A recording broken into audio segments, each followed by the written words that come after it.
primero que nada, gracias por la invitación. Bienvenidos a todos, a todas. Muy tempranito, ustedes trabajando. Y es todos los días. Para mí es un gusto estar aquí con ustedes y a tono general, la gente que trabajamos en Protección Civil, es un gusto venir a hablar de estos temas. Hoy más que nunca es importante que nosotros manejemos estos temas, ya sea en la casa, en la escuela, en el trabajo, en los centros, en las empresas. Se ha hecho más evidente la necesidad de contar con planes, programas y algunos procedimientos para poder asegurar la vida de las personas y los bienes que son de estas mismas. Este tema es sencillito, conforma parte de lo que es la integración de planes y programas dentro de instituciones. Y de acuerdo a la ley, pues todos debemos de contar con un plan, un programa interno de protección civil para asegurar la vida de las personas que trabajan dentro de este edificio.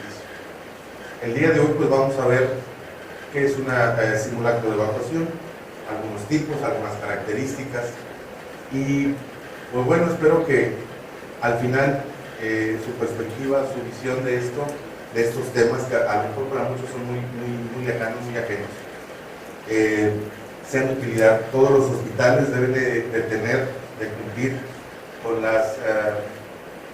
los lineamientos de lo que ahora es hospital seguro, y dentro de esos lineamientos ustedes tienen que planear la evacuación en caso de emergencia.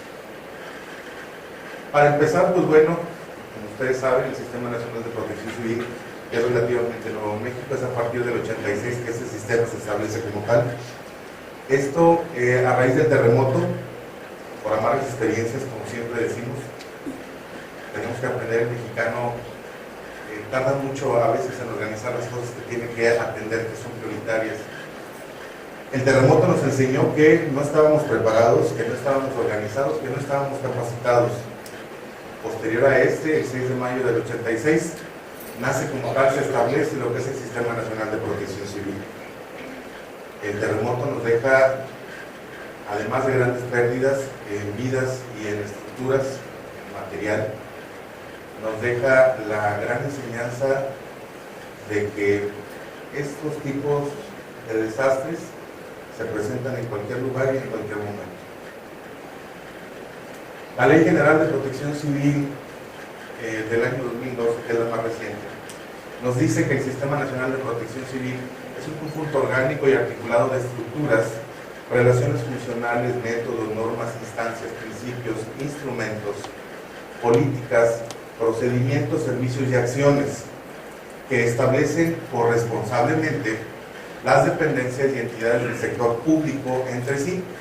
Estas con las organizaciones de los diversos grupos voluntarios, sociales, privados y los poderes legislativo, ejecutivo y judicial, de los organismos inconstitucionales, autónomos, de las entidades federativas, municipios, delegaciones, todo esto a fin de efectuar acciones coordinadas, todo en materia de protección civil.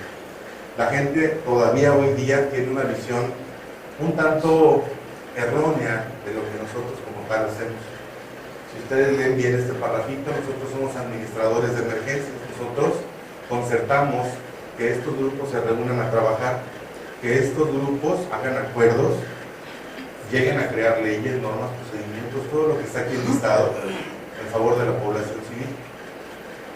Muchos todavía creen que somos correteaburos, tumbapanales, de banda borrachos, y no. Nosotros nos dedicamos a administrar emergencias, como aquí ustedes lo pueden ver. El Sistema Nacional todavía hoy día atiende cosas que no nos corresponden debido a la gran carencia que existe en algunos grupos frente a la población civil. Así pues, el objetivo del Sistema Nacional de Protección Civil pues, es proteger a las personas y la sociedad ante la eventualidad de un desastre que puede ser provocado por un fenómeno natural o humano. Todo esto se va a lograr a través de acciones que reduzcan o eliminen la pérdida de vidas humanas. Una de estas acciones es lo que estamos haciendo, la difusión ante la población civil de todo lo que son las medidas preventivas o lineamientos que dicta Protección Civil al respecto. Esto nos va a ayudar a evitar la destrucción de bienes, pérdida de vidas, daños materiales, daño a la naturaleza y la interrupción de funciones esenciales de la sociedad. Estas son tomas de algunos lugares alejados de los centros poblacionales de fácil acceso, en las cuales ante un huracán, una inundación, una helada, pues se les brinda el apoyo para que ellos puedan continuar con su vida diaria. Así pues, podemos decir que la mejor manera de evitar un desastre, una pérdida, es la prevención. Necesitamos organizarnos a tal punto que en cuanto se presente una emergencia, sepamos qué hacer, a dónde ir, qué no hacer. Nos hemos topado que aún en centros donde se desarrolla tecnología, gente muy preparada, gente muy culta, desconocen qué hacer. Desconocen el término salida de emergencia, ruta de evacuación, punto de reunión, que son esenciales hoy en día. La prevención es la mejor manera de evitar o disminuir los efectos adversos que los desastres provocan en la sociedad. Dentro de las acciones preventivas principales, los simulacros de evacuación de inmuebles constituyen un recurso básico para el adiestramiento adecuado de los grupos especializados y de quienes ocupan un inmueble, ya sea en forma permanente o temporal, como población fija o flotante. Por ello contribuye a mejorar la preparación de la población en su conjunto. Si nunca ensayamos hacia dónde ir o qué hacer en determinado momento, cuando sucede una situación o una emergencia real, vamos a cometer errores. Esto va a terminar en pérdida de vidas o pérdida de bienes materiales de manera importante. ¿Alguien de ustedes aquí ha participado en un simulacro de evacuación? 1, 2, 3, 4, 5, 6, 7. Casi todos. ¿Sí? ¿Cuántas veces al año debemos de hacer esto? De acuerdo a la ley, a la actual ley de protección civil que nos está rigiendo en este momento en el Estado, serían 2 acciones de evacuación, de simulacros de evacuación por año.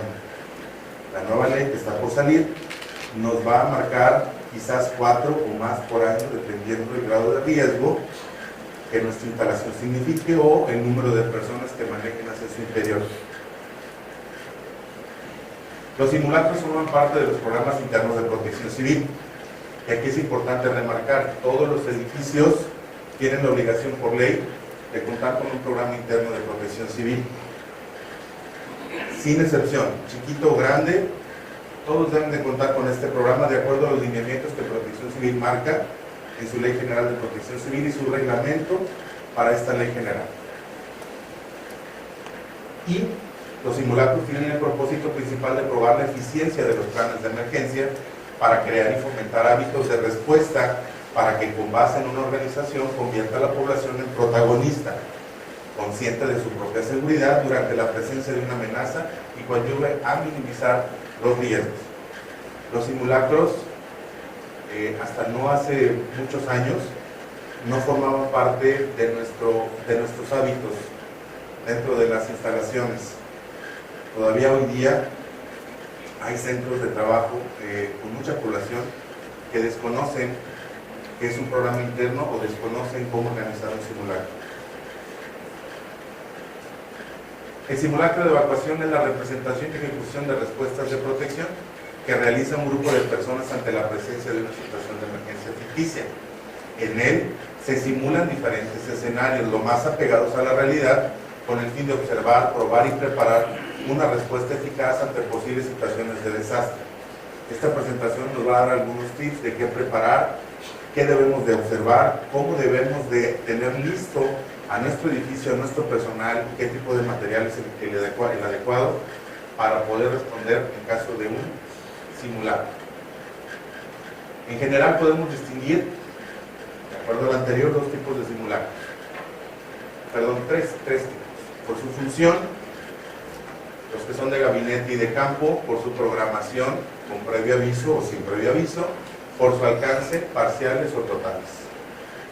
Los 6 son válidos en cualquiera de los edificios que pueden ustedes encontrar en un lugar, en una población. Los simulacros de gabinete son aquellos que se llevan sobre papel, en un lugar cerrado, sin salir a campo, sin recorrer, sin mover gente.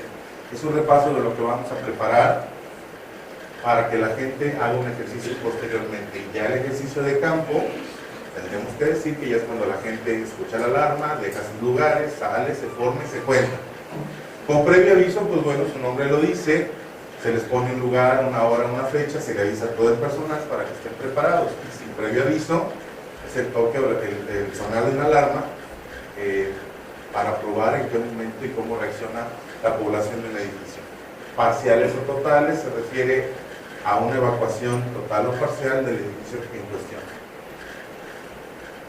Ahora, cuando se hace un simulacro de campo, siempre se recomienda que anticipadamente tenga un ejercicio de gabinete para reforzar lo que se va a hacer en el simulacro de campo. ¿Qué características debe de tener un simulacro? Bueno, el simulacro en sí debe de ser una representación de algo que pueda suceder aquí en este hospital. Yo les pregunto, ¿este hospital podríamos hacer un simulacro de una erupción volcánica? No es muy factible, ¿verdad? ¿De un terremoto? ¿Está temblando? Quizás sí. ¿De una explosión? Pues sí. Claro. Y bueno, toda la cuestión que estamos viviendo de la inseguridad también nos obliga a incluir algunos temas que antes no lo pensábamos tanto o no los teníamos tan cerca. Pero estos también forman parte del vocabulario de este tipo de situaciones. Además, un simulacro debe permitir comprobar la capacidad de respuesta ante emergencias de un inmueble. Te dicen que no importa tanto el tiempo, siempre y cuando todos salgan de acuerdo a los procedimientos establecidos, pero tampoco es válido que ustedes hagan 3 horas para evacuar un edificio como este. Tenemos que hablar de un tiempo razonable, tenemos que ver qué capacidad de respuesta tienen ustedes y cómo ir acondicionando todo lo que ustedes tienen, lo que cuentan, recursos humanos, materiales, etcétera, para poder responder esto eficientemente. Además, un simulacro debe permitir evaluar la respuesta en cuanto a tiempo, recursos, oportunidad, operación y planes. Además, debe permitir probar la funcionalidad de alarmas, extintores, herramientas, señales, detectores y sensores.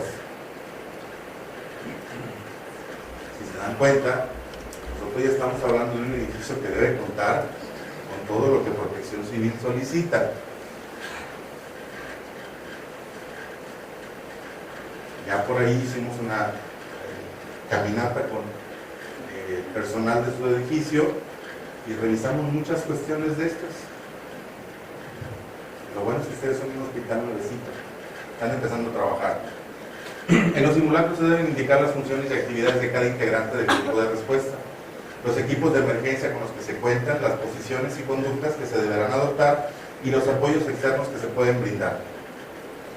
Ustedes deciden cuándo, cómo y qué tan grande vamos a hacer un simulacro.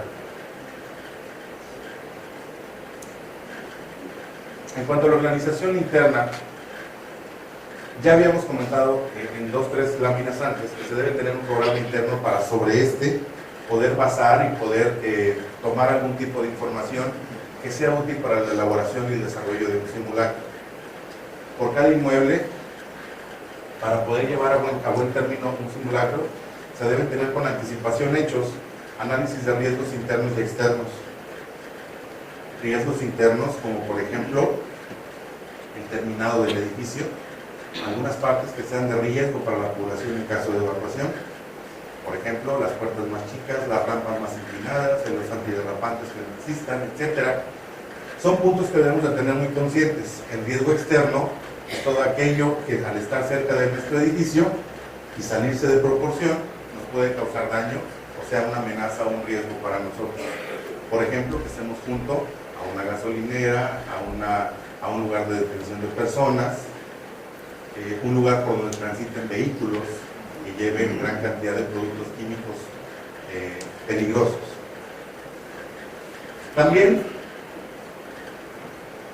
se debe de tener identificado, clasificado, ubicado todo lo que son recursos materiales, financieros, humanos, que nosotros contamos para hacer frente a una situación. Desde luego aquí, en el recurso humano, es importante saber que por cada 10 personas que laboren en este edificio, una cuando menos, debería estar capacitada en funciones de protección civil para respuesta a emergencias. Esa es la proporción que manejamos. Ustedes decidirán si es suficiente o no, lo que ya contamos con gente capacitada. Establecer y mantener un sistema de información y comunicación que incluya directorios de integrantes de la unidad interna, inventarios de recursos humanos, materiales del inmueble como del área circundante. Promover el establecimiento de medios de colaboración con otras instancias y autoridades. Hay mucha gente que nos puede proveer información acerca de qué hacer antes, durante y después de la emergencia o como respuesta en un simulacro. Promover la información, organización y capacitación de los integrantes de las brigadas internas. Esto se debe de hacer por año y debe llevarse una actualización muy estricta en cuanto a esto. Mucha gente todavía piensa que esto es pérdida de tiempo en general. Lo hemos comprobado a través de muchos ejemplos, que es importante. En lugares como el zoológico de Tamatán ha habido brigadistas que no se dedican a esto de la medicina y que han salvado vidas a través de acciones como el RCP, dado a tiempo y en el momento preciso. Gente que elabora, no sé, de mantenimiento, gente que elabora de seguridad, que han demostrado que es muy importante la capacitación de la gente que trabaja dentro de un edificio. Realizar campañas de difusión internas a fin de ayudar a la creación de la cultura de la autoprotección o de la protección civil, que es lo mismo, entre el personal con énfasis en la prevención. La participación del personal para la realización de ejercicios y simulacros. ¿Cuántos ejercicios hace este hospital por año? ¿Sí? ¿2? Perfecto. Ahora, por ley son 2, pero cada edificio debe de calcular, de acuerdo a sus necesidades, el grado de riesgo que manejen, cuántos deben de ser los ideales para nosotros. Hay instalaciones que son de bajo riesgo y hay instalaciones que son de alto riesgo. Bajo riesgo, no manejan materiales, es poca gente, es poca construcción, no realizan actividades o no realizan, no producen ningún tipo de material de riesgo. De alto riesgo, tengo mucha gente, estoy en un lugar situado de riesgo, llevo a cabo ciertas actividades que pueden producir un evento, una emergencia, etc. En cuanto a la concientización y motivación, aquí es importante también trabajar hacia adentro en el personal. En muchas de los edificios que hemos tenido la oportunidad de trabajar, todavía existe mucha apatía. La gente no cree en esto. Dicen, nunca me va a pasar, nunca me va a suceder, aquí nunca va a pasar nada. Hace 20 años decíamos, la Victoria es tan aburrido y aquí no pasa nada.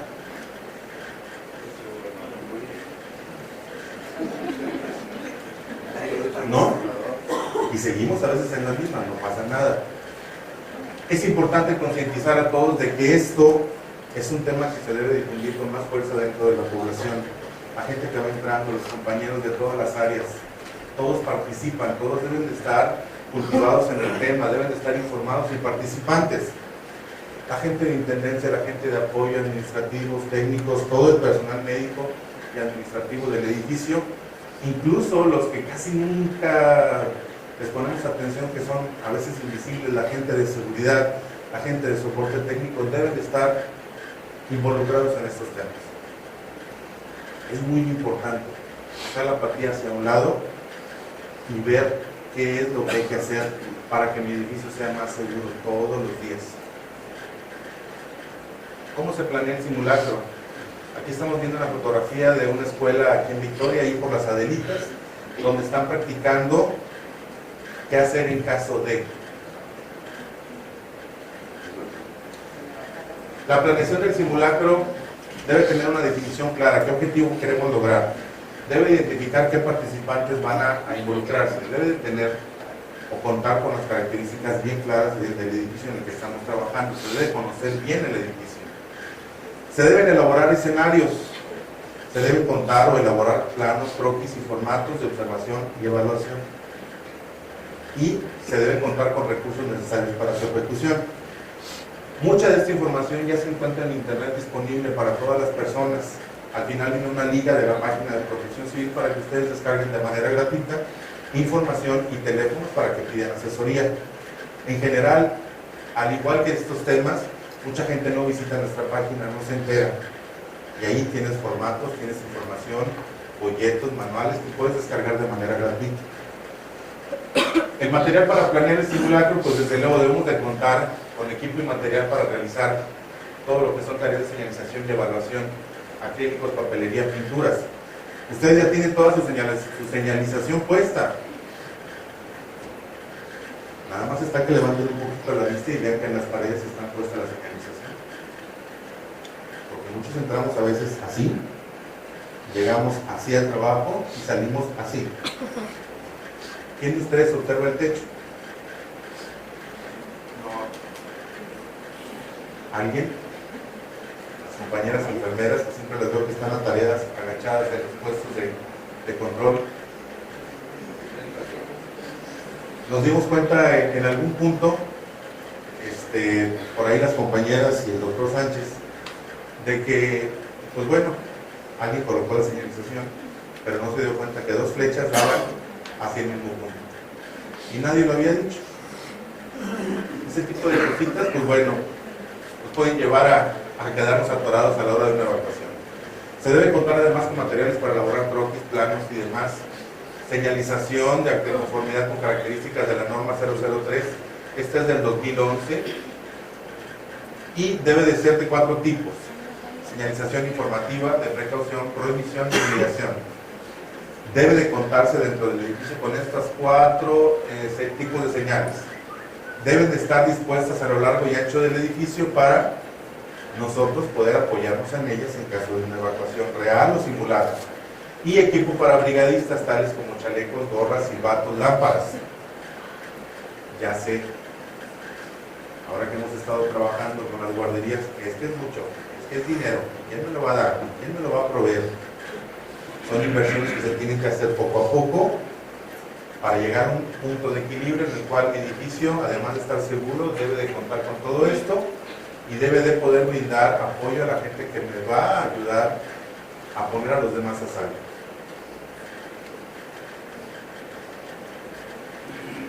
La identificación de riesgos debe de ser en base a un análisis profundo que deben de realizar las personas que se capacitan como brigadistas internos.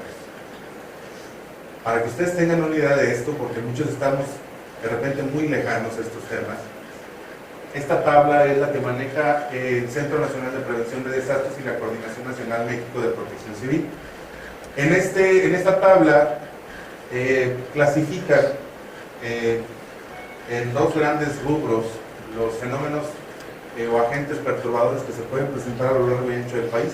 Así como México es el cuerno de la abundancia, pues también somos el cuerno de la abundancia, porque todos los fenómenos que se puedan notar aparecen en México. Tenemos los de origen natural y los de origen antropogénico o provocados por el hombre. Dentro del rubro de los naturales tenemos los fenómenos de tipo geológico y los hidrometeorológicos. Provocados por el hombre son los químico-tecnológicos, sanitario-ecológicos y socio-organizativos. Fíjense bien que tienen que preparar para que vean que es un trabajo que de repente no nos hemos abocado en muchos lugares. Pregúntoles yo, de los fenómenos perturbadores específicos, que es este lado de la tabla, ¿a ustedes les podría afectar un hundimiento de terreno, aquí donde están? Sí. ¿Un deslave? ¿Sismos? ¿Volcanes? ¿Un tsunami? ¿Colapso del suelo? Que se abran grietas y se caiga un agrietamiento del suelo.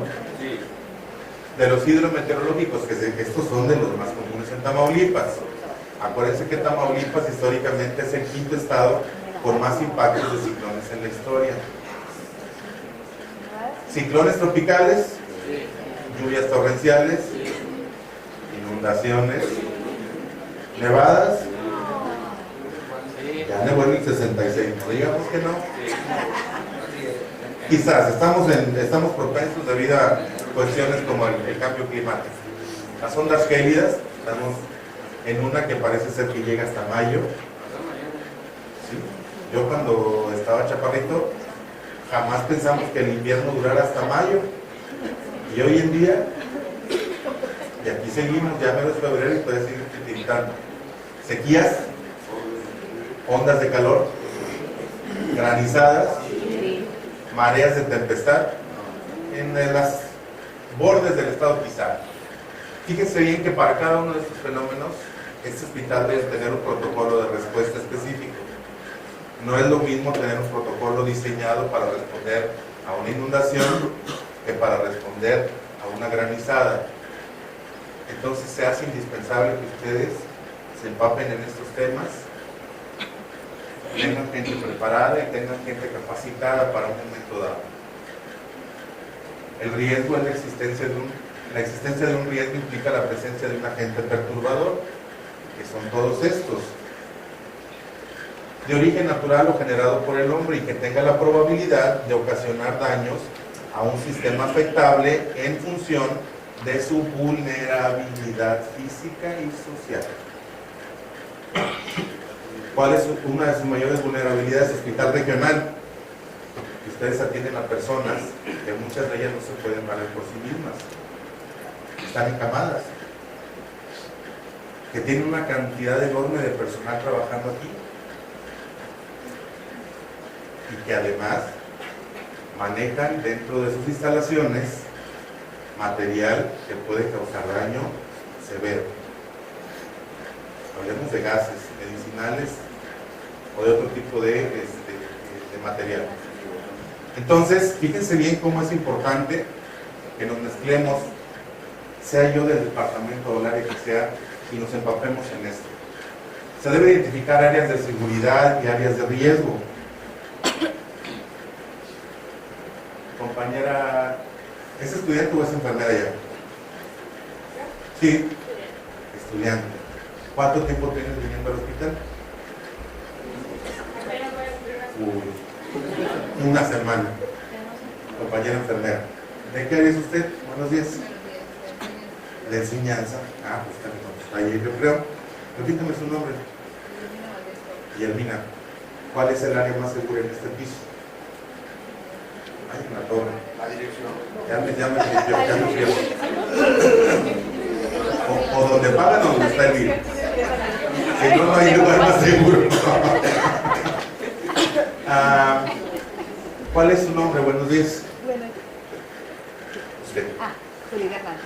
¿Perdón? Judith Hernández. Judith, ¿en qué área es usted? Tecnologías de electrónica. Ajá. ¿Y cuál es el área más segura en la planta baja?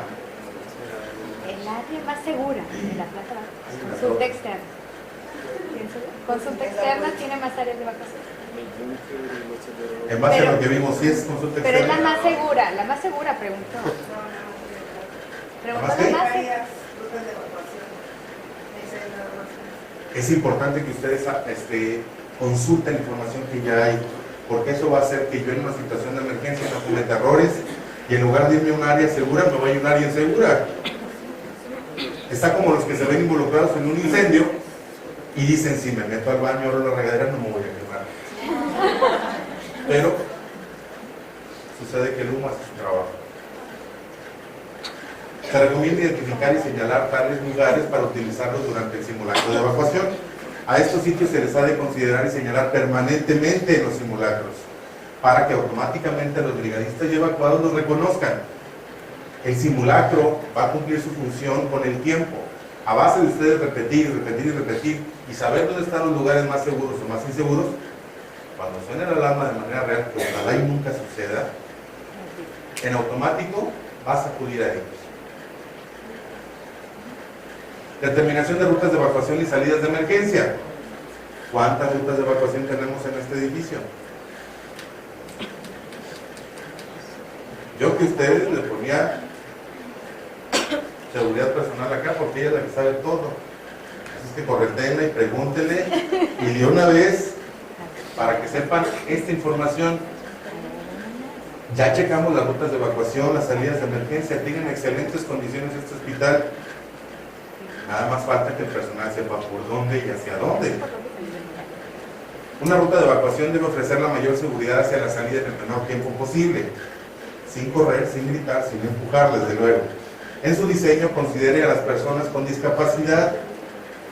Muchos hospitales ni rampas tienen, y las rampas que tienen son tan resbaladizas que vas a recoger a alguien y sales hospitalizado. Entonces, debe también ser factible para menores de edad, enfermos y adultos mayores. Ya probaron mover camillas por todas las áreas del hospital, que eso es un ejercicio muy bueno para saber dónde me voy a parar. ¿Va? La alarma debe de oírse, verse en todas las áreas. Y la alarma, pues bueno, debemos de entenderla como una señal sonora o lumínica que se emite para iniciar un proceso de evacuación. Por lo tanto, es indispensable que todos los edificios cuenten con una o adecúen una. Podría ser utilizando cualquiera de estos 5 implementos.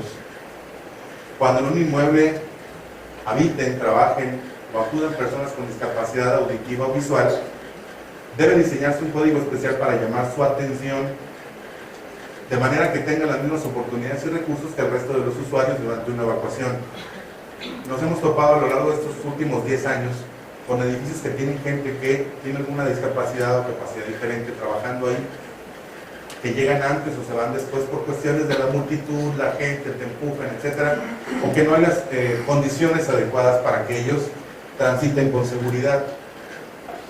Y mucha gente desconoce que trabajan ahí, y al no haber adecuaciones, los últimos que lograrían evacuar este edificio, si algo sucediera, serían ellos.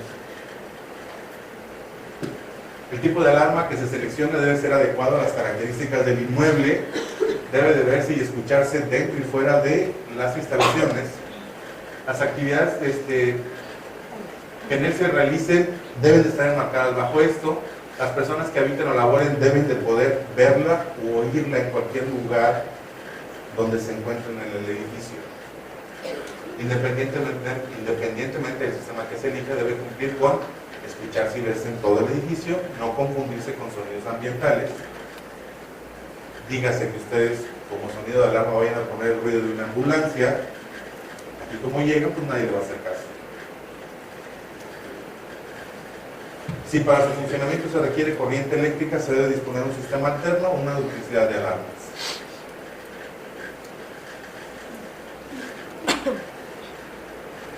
Del método de evacuación, pues bueno, este va a ser muy propio de cada edificio.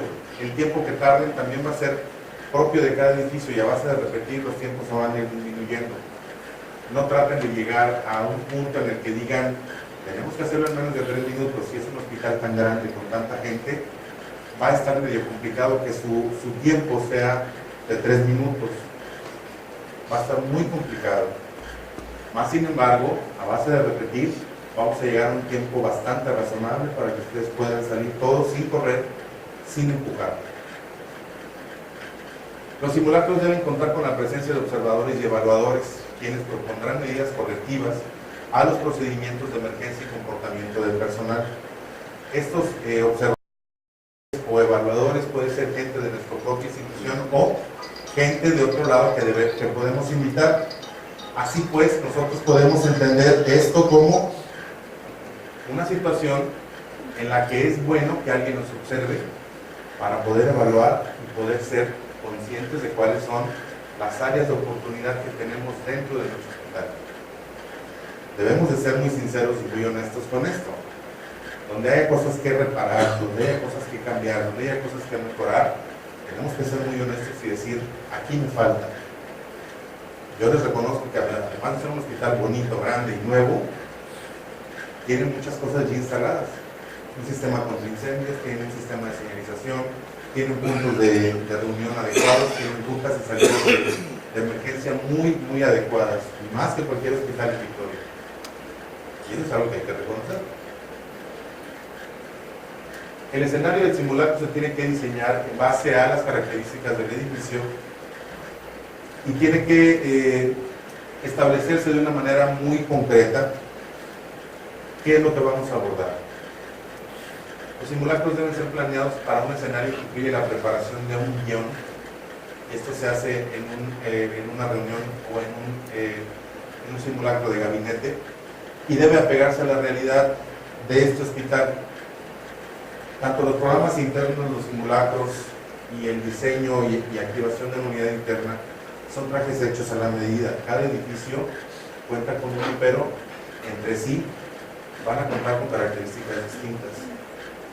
Las adecuaciones que ustedes hagan de este tipo de instrumentos van a ser únicas y funcionales solamente para ese hospital, para ningún otro.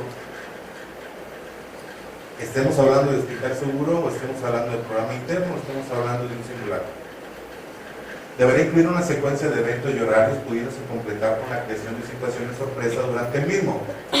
Por ejemplo, que una enfermera se caiga, que alguien vaya y se esconde en un cuarto a ver si lo encuentra, para ver si cumplen con la función de buscar, de desalojar, de barrer las áreas. Y esto, pues bueno, le pone un poquito de sal a la situación del ejercicio. No tienen por qué ser rutinarios ni aburridos, pueden ser bastante entretenidos y pueden ser bastante ilustrativos, educativos para muchos tal vez. El escenario se debe de hacer antes un recorrido para detectar zonas donde se pueda encontrar algún tipo de dificultad, por ejemplo una escalera, una baranda, una terraza, una explanada donde podamos batallar un poquito. Se debe elaborar un croquis, se deben consultar planos, identificar zonas, en fin, se debe de conocer el edificio al 100%. Ahora viene otra pregunta. Yo sé que su profesión en general siempre los mantiene ocupados. Pero ¿quién de ustedes conoce el edificio al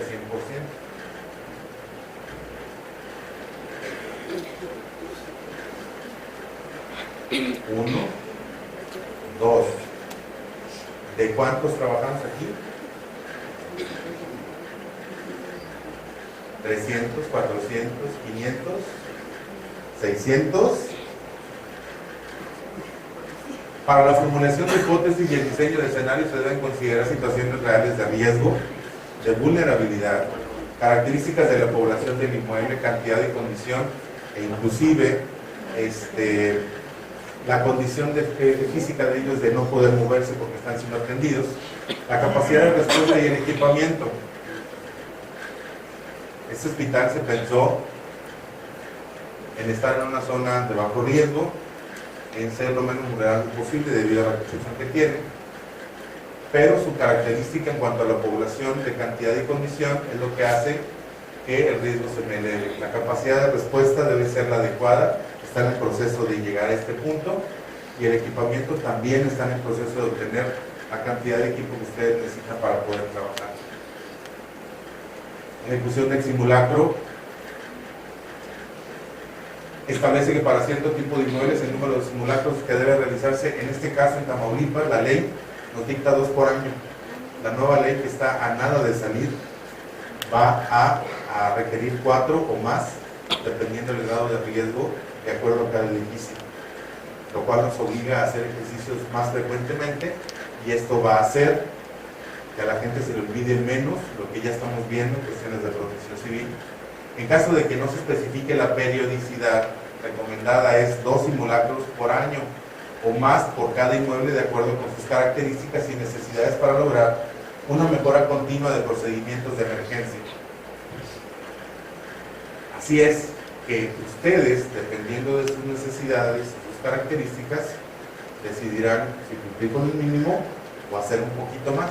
En el caso de las guarderías, por ejemplo en Tamaulipas, las del UNICEF, cada 15 días deben de contar con un simulacro general. Las guarderías del Seguro y del ISSSTE hacen 1 por semana.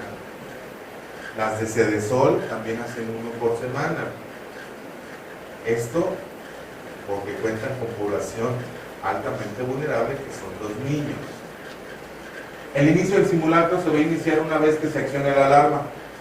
Aquí va a comenzar el simulacro, la gente va a salir, se va a formar, se va a contar y se van a activar todos los sistemas que tengamos instalados para tal función. El simulacro me va a permitir poner a prueba extintores, sensores, salidas, señalización, puntos de reunión, rutas de evacuación, que de otra manera no podríamos. Incluso ustedes que cuentan con hidrantes empotrados en algunos pasillos, también se deberían de poder poner a prueba. Que la gente, en base a la capacitación, sepa qué hacer, tomar una manguera y poder utilizarla. Es importante destacar que la realización de un simulacro debe garantizar, primero que nada, la seguridad de las personas que participan ahí.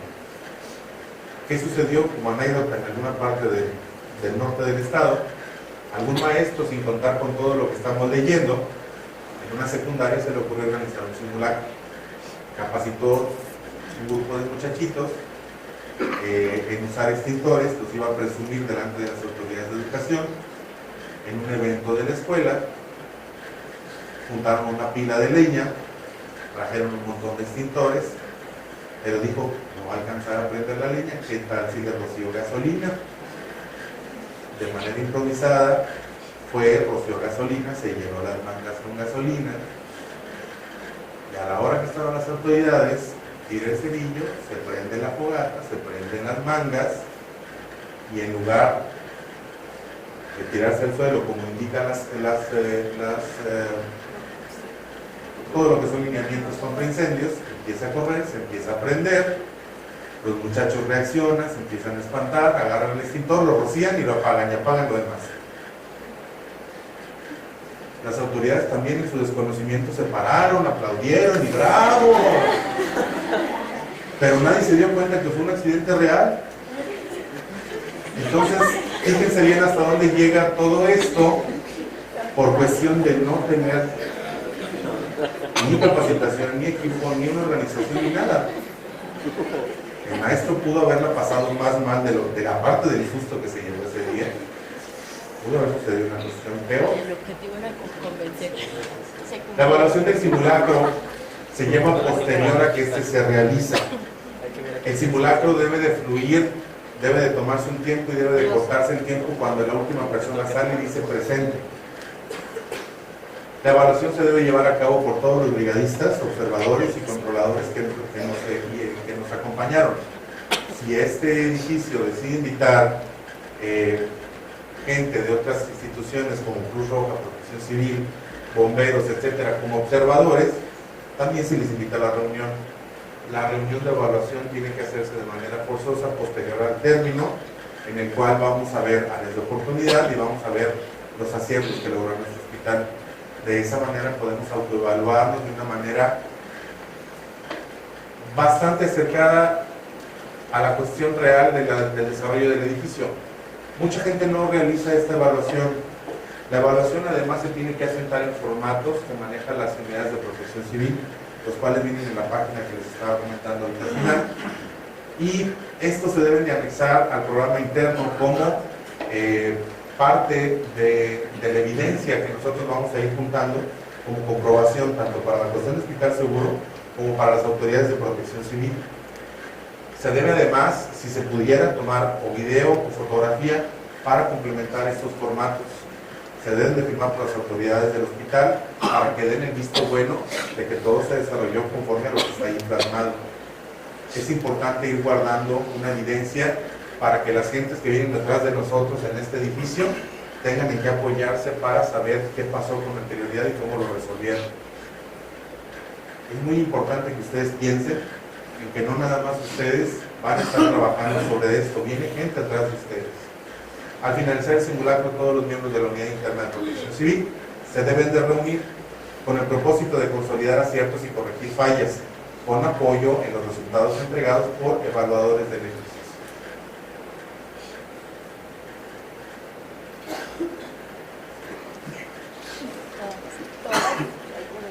Parece sencillo o se ve mucha palabrería, ustedes digan. Sí, es trabajo, es mucho trabajo. En general, tendemos a pensar que esta gente se la pasa en la oficina o como nunca los vemos en la calle, pues no hace nada. Pero nosotros nunca tenemos vacaciones, al igual que ustedes. Que si la temporada de huracán, ahorita acaba de empezar la temporada de incendios forestales, todavía no terminamos con la temporada invernal. Sigue la de Semana Santa y luego empieza la de huracanes. Y en el intermedio, todo lo que venga. Capacitación, difusión, apoyo, evaluación, control, todo en cuestiones de protección civil. Les voy a dejar, por si alguno de ustedes quiere tomar estos datos, nosotros estamos en el camino de acceso al 77 Batallón de Infantería. La colonia es Luis Fernando Colosio, allá por el batallón para que no se pierdan. Estamos atrás de C4, nuestros teléfonos son 56596-571-32 y 34. Sin costo, fuera de Victoria, el 01800-718-8988. ¿Para qué? Si tuviera una emergencia, tengo un familiar, una zona, soy de alguna población que está aislada o que tiende a tener problemas cuando hay una emergencia, ahí puedo pedir información. Igual, acerca de los fenómenos que se están presentando, como el frío o la lluvia, pueden pedir información en estos teléfonos, con todo gusto se les va a atender.